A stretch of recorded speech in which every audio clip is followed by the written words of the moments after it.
സത്യം അത് വിജയിക്കുന്നതിന് വേണ്ടി, അത് രക്ഷിക്കുന്നതിന് വേണ്ടി നാട് വിട്ടവർ പോകുമ്പോഴും അള്ളാഹുവോട് അവർ പ്രാർത്ഥിച്ച പ്രാർത്ഥന റബ്ബനാ ആതിനാ മിൻ ലദുൻക റഹ്മ വഹയ്യിഅ് ലനാ മിൻ അംരിനാ റശദാ. ആ പ്രാർത്ഥനക്ക് അല്ലാഹു വലിയ മഹത്വം നൽകി. റബ്ബേ, നിന്റെ ഭാഗത്ത് നിന്ന് ഞങ്ങൾക്ക് പ്രത്യേകം റഹ്മത്ത് വേണം. ഈ 7 ചെറുപ്പക്കാരെ മുന്നിൽ വെച്ചാണ് അള്ളാഹുവിന്റെ മാർഗത്തിൽ വിശ്വാസത്തോടെ ജീവിക്കുന്ന ഒരാളെ നെടുകെ പിളർത്തിയിട്ട് 2 ഭാഗത്തേക്ക് 2 കഷ്ണങ്ങളാക്കി രാജാവ് ഭാഗിച്ചത്. പക്ഷേ രാജാവ് അങ്ങനെ ചെയ്യുന്ന ശിക്ഷ കണ്ടിട്ടും അവരെ മനസ്സ് കുലുങ്ങിയില്ല. ജീവിതം ആലോചിച്ചവര് പറഞ്ഞത് മാറ്റി പറഞ്ഞില്ല.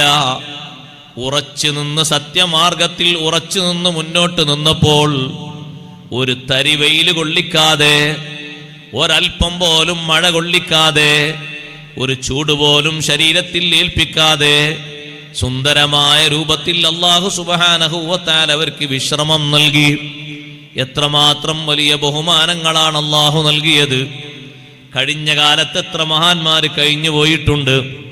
പക്ഷേ ലോകം മുഴുവനും ഖിയാമത്ത് നാൾ വരെ ആ ചെറുപ്പക്കാരെ അനുസ്മരിക്കണം, അവരുടെ മാർഗങ്ങൾ പിൻപറ്റണം, അവരെ കൊണ്ട് ഈമാനിന് ഊർജം നേടണം. അതുകൊണ്ടല്ലേ അവരെ പേരിൽ പ്രത്യേക അധ്യായം അല്ലാഹു കൊണ്ടുവന്നത്. അവരുടെ ചരിത്ര യാഥാർത്ഥ്യങ്ങൾ ലോകത്തിനു മുന്നിൽ അല്ലാഹു ഈ വിധം പഠിപ്പിച്ചത്. എത്രമാത്രം വലിയ ബഹുമാനമാണ് അല്ലാഹു അവർക്ക് നൽകിയത്. അവരെ തൊടാൻ പോലും അവര് നാട്ടിൽ നിന്ന് പോയി മറ്റൊരു ഭാഗത്ത് അവർ താമസിക്കുമ്പോ അവരെ ശരീരത്തെ ഒന്ന് തൊടാൻ പോലും അനുഭവിക്കാതെ കാണാൻ വരുന്ന ആളുകളുടെ മനസ്സിൽ അല്ലാഹു പേടിയിട്ട് കൊടുത്തു.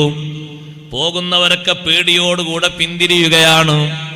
ഒരാളും അവരെ വിളിച്ചുണർത്താനോ ശല്യം ചെയ്യാനോ ഒരാളും തുനിഞ്ഞിട്ടില്ല. അത്രയും സുന്ദരമായ രൂപത്തിൽ, നല്ല രൂപത്തിൽ അല്ലാഹു അവർക്ക് ബഹുമാനം നൽകിയത്.